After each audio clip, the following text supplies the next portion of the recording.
Well, it's Friday and it is the last day of March, and the sun is shining, and at least for a few days here in Sacramento. And we're sort of still in kind of shock at the news yesterday about the indictment, and who knows how that's going to turn out. Something else happened yesterday that was very, very pleasant, and that is I received in the mail from my good friend Carol Poke Runyon a copy of this. Okay, this is the second edition. The first edition I've got many years ago. The Book of Solomon's Magick. And this is really a major revised edition of what I consider a classic text, or a relatively modern retelling of the classic Lesser Key of Solomon. And there's many things I can point out, and I'll point out a couple things. It's just absolutely gorgeous inside, and even the font is absolutely beautiful, and the treatment of the 72 spirits of the Goetia, which we'll talk about in just a second. But it's also wonderfully illustrated with very practical information about how to actually construct the black magic mirror that goes into this particular technique of Goetic evocation, and all sorts of stuff. Now, if you're not familiar with Poke Runyon, you should be. He is quite, in my opinion, quite literally a magical national treasure, especially where the magical art form of Solomonic magic is concerned. And just to, if you don't know what I'm talking about here, about Goetic magic, I incorporate a lot of helpful information about how Goetic magic or Solomonic magic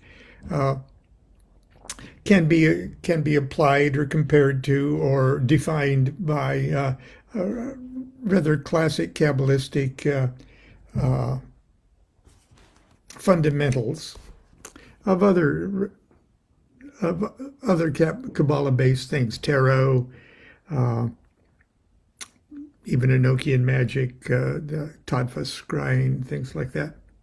But anyway, in the introduction here, or the opening pages of the section on the 36 small cards of the tarot, this is what I have to say about the 72 spirits of the Goetia. Along with the Enochian information, the inclusion of the 72 spirits of the Goetia and the 36 small cards. The small cards are the 2s through 10s of each of the four suits.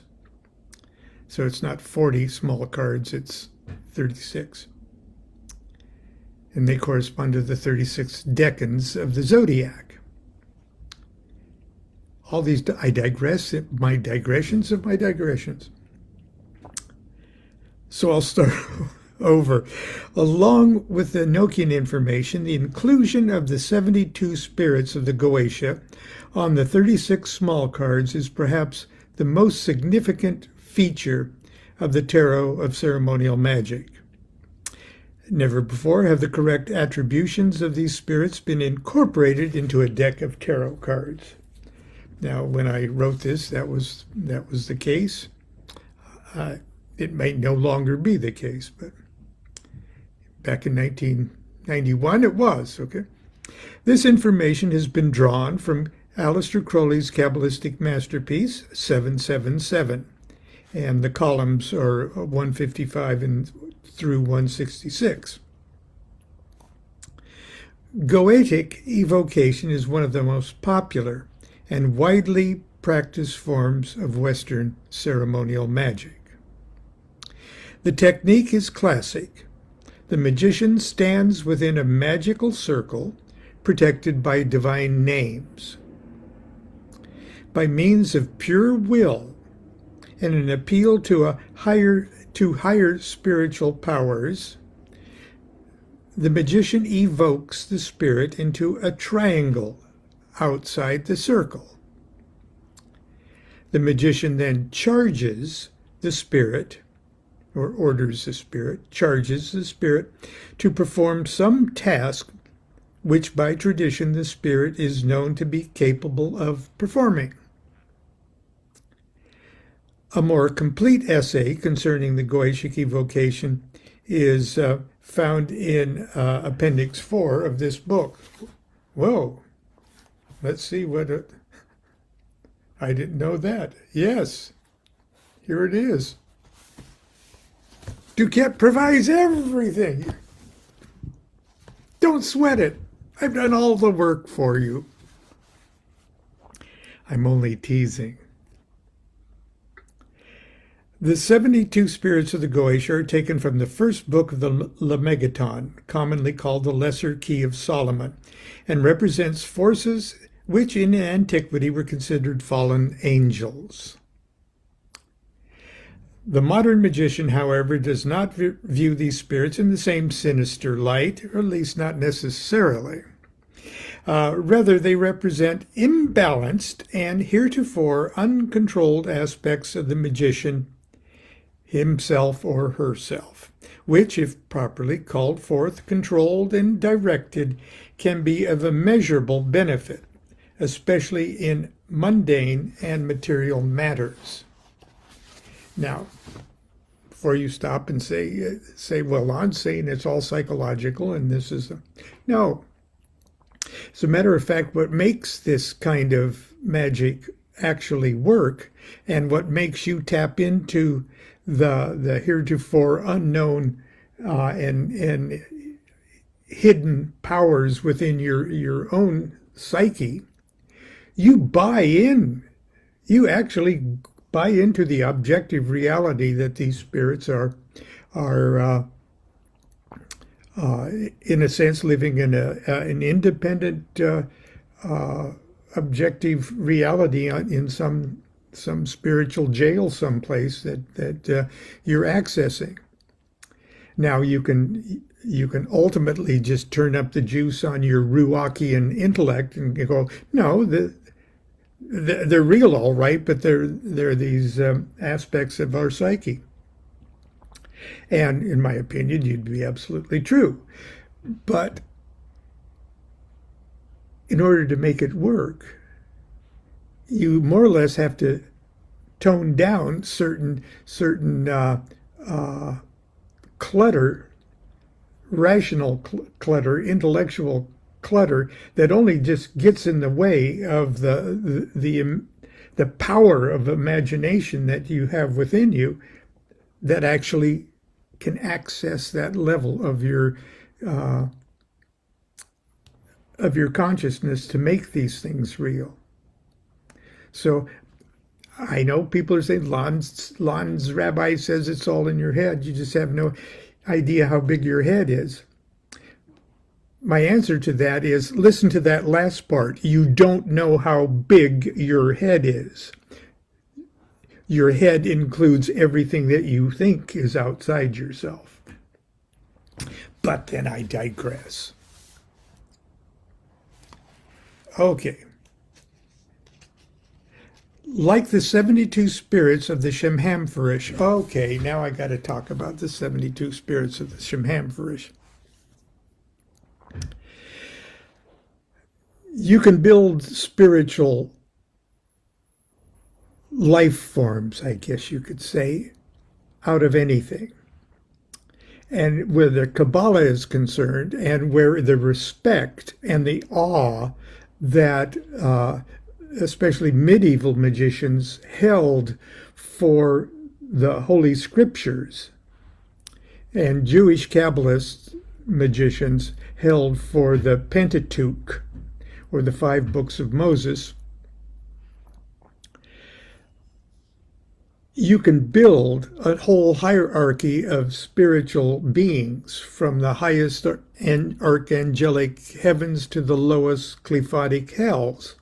You can build that hierarchy of spirits out of the components of anything that you hold divine and sacred. And if you hold the Pentateuch or the Bible divine and sacred, or you could hold the Book of the Law or any other thing, and figure out a way to dissect the component parts of that sacred object, you could build a workable hierarchy of spiritual forces. The 72 angels of the Shemhamphorash are built off of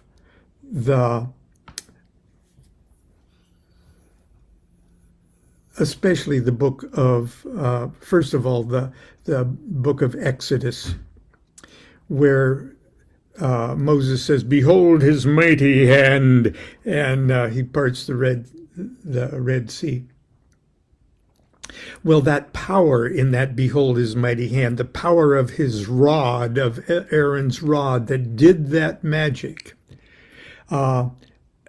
is narrated in 3 consecutive verses of Exodus, and each of those verses has 72 Hebrew letters in them.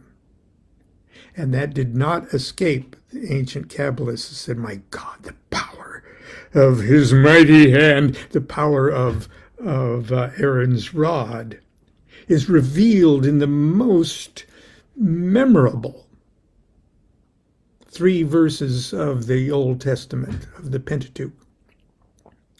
That means something. So they wrote the first 72 letters of the verse going from right to left, and then they snake the second verse around going to left to right, and then they snake back the third consecutive 72 letters in a bottom row, and then they chopped them up into 72 columns, and those 72 3-letter words were the name of God in detail. Put your Jehovah or whatever you want under a microscope, and then you see those 72 sections. And then they added, at the end of each of those 72 3-letter names, they added a suffix, either a IH, which is more or less pronounced or a AL, which is pronounced L, which is the name of God. And when they put those suffixes, those 2-letter suffixes to those 72 3-letter names, they created an angel, either an angel of mercy for IH or an angel of judgment for AL. 72 angels that represent the butler, the bodyguard, if you will, the executor of that particular facet of the single deity. And those are the 72 angels of the Shemhamphorash. And because 72 is so easily assigned to the 72 periods of 5 degrees of the zodiac, they even could say what almost 5 days of the year that these guys are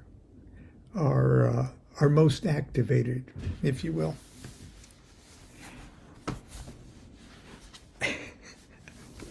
Wait a second. Let me show you something. I'll just pick this.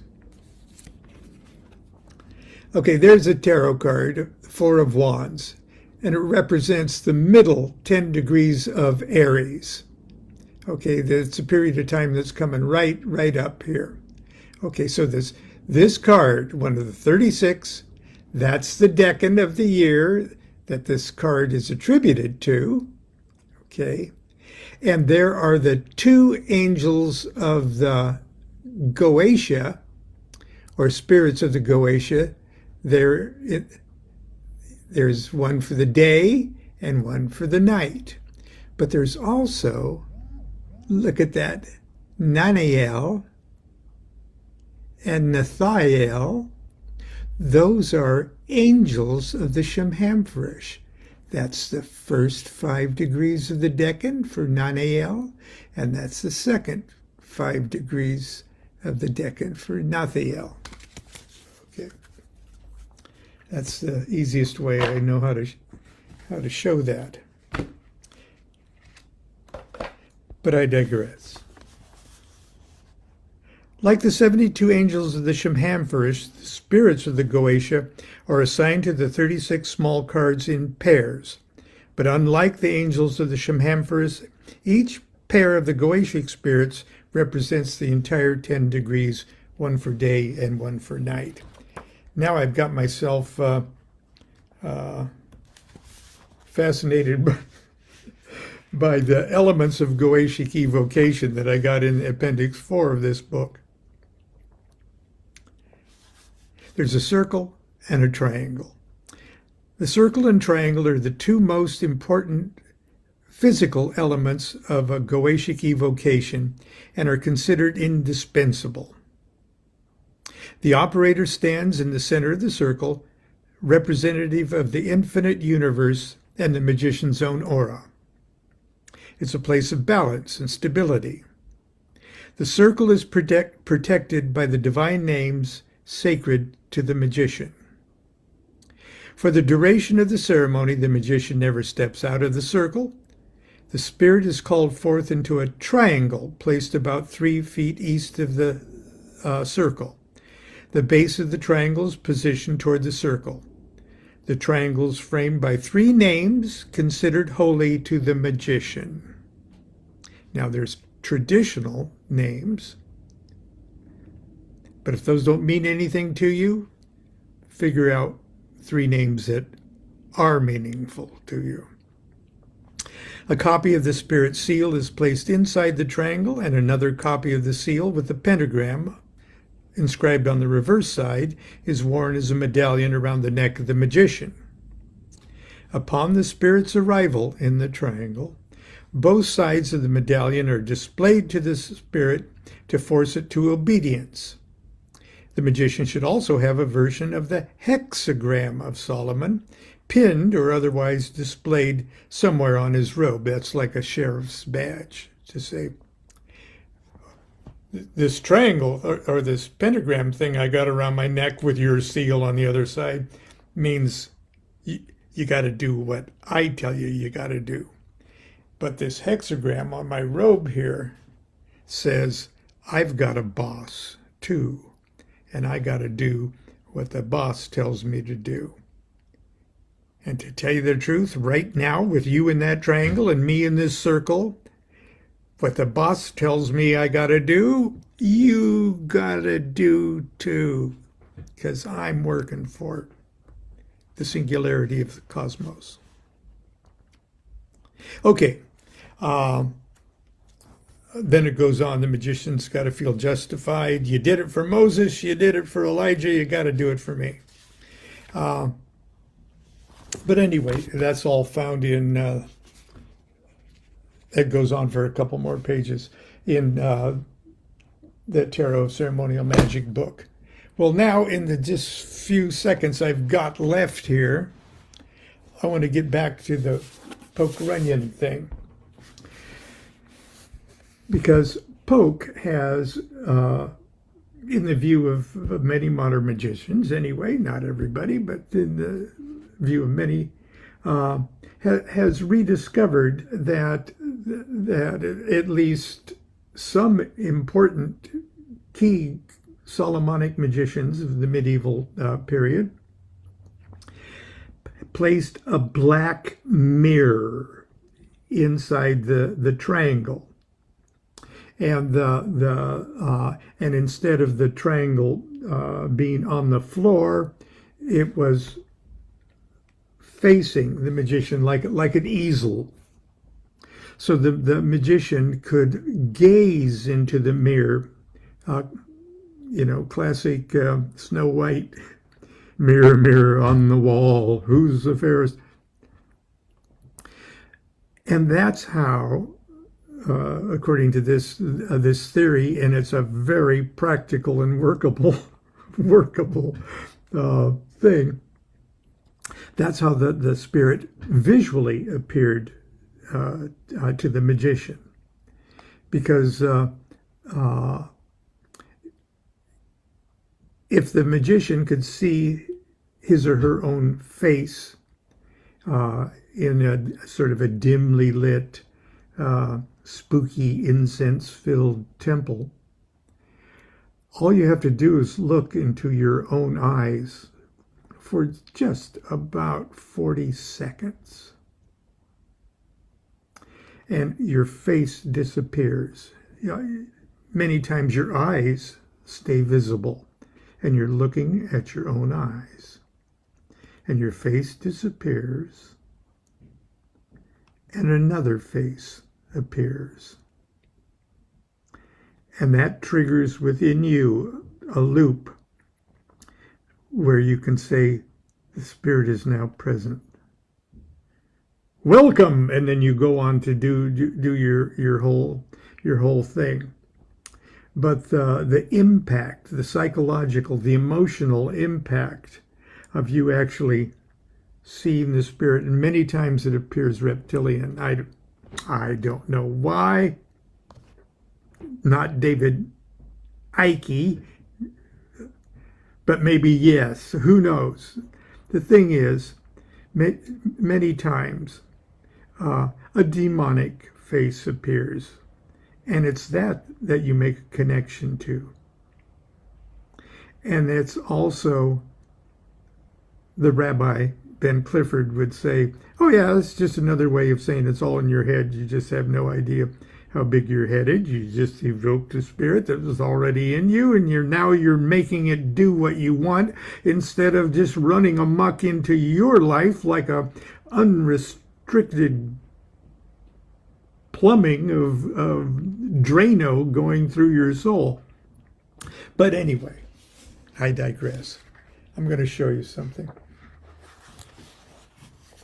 Here is my good friend Orobos. Okay, it's a spirit I'm very familiar with.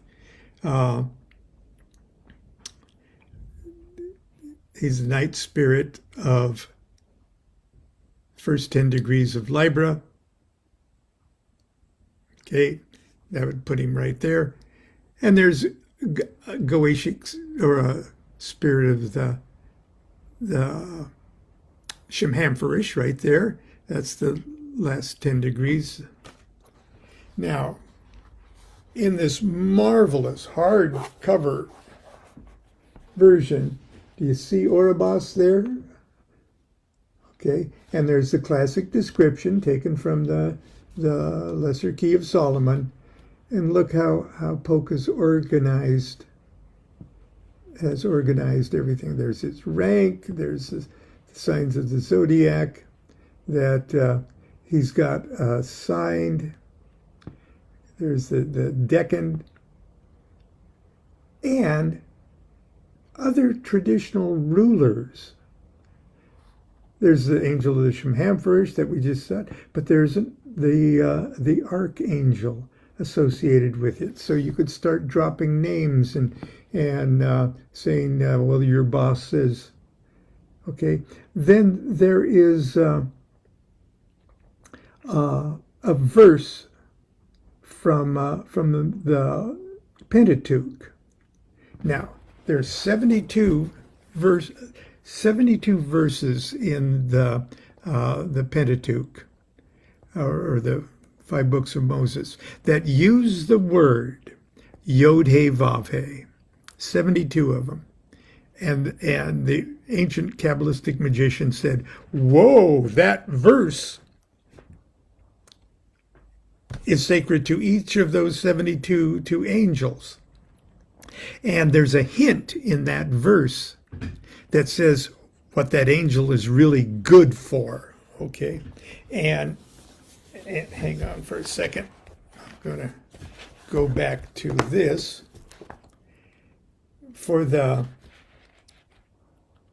Two of Swords here, and Orobos, and the second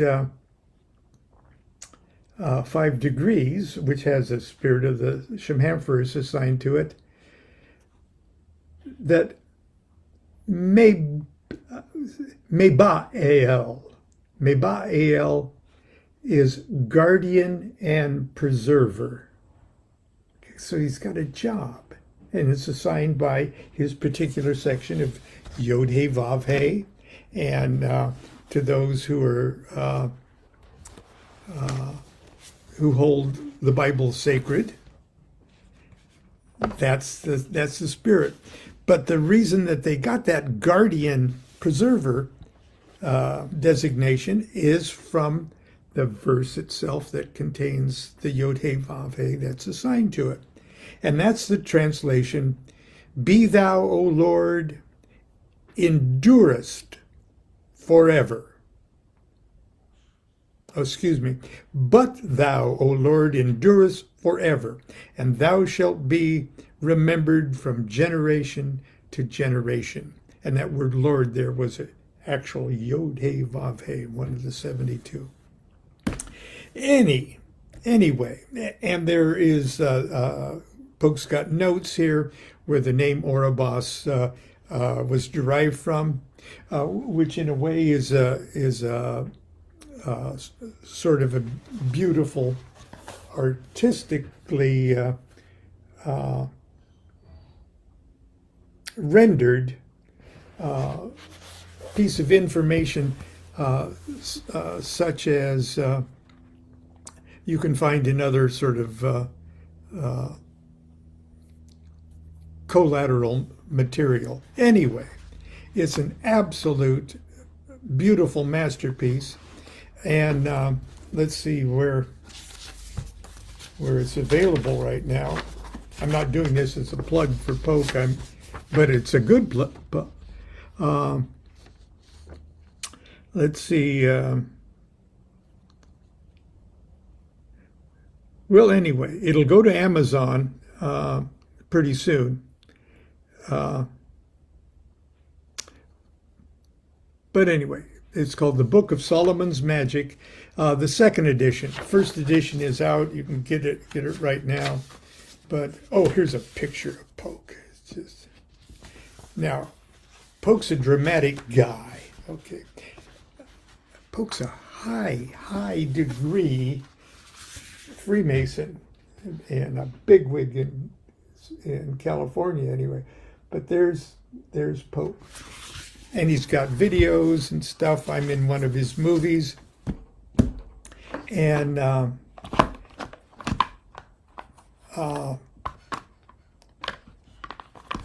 he's often criticized because he's so beautifully dramatic in his delivery. And over the years, people have become jaded and unromantic, I guess, in their appreciation of magical work. And they think, well, gee, that's corny. Well, sorry. It's also the real deal. Anyway, until tomorrow, that's it. We'll start April. We'll go back to discussing the 3 days of the writing of the book of the law. I will be posting both Constance's and my own YouTubes of our reading of the 3 chapters of the book of the law in the next couple of weeks here. So stay tuned for that. So until tomorrow and Saturday morning cartoons, continue to be good to yourself. Be good to each other. Do what thou wilt shall be the whole of the law. Love is the law. Love under will.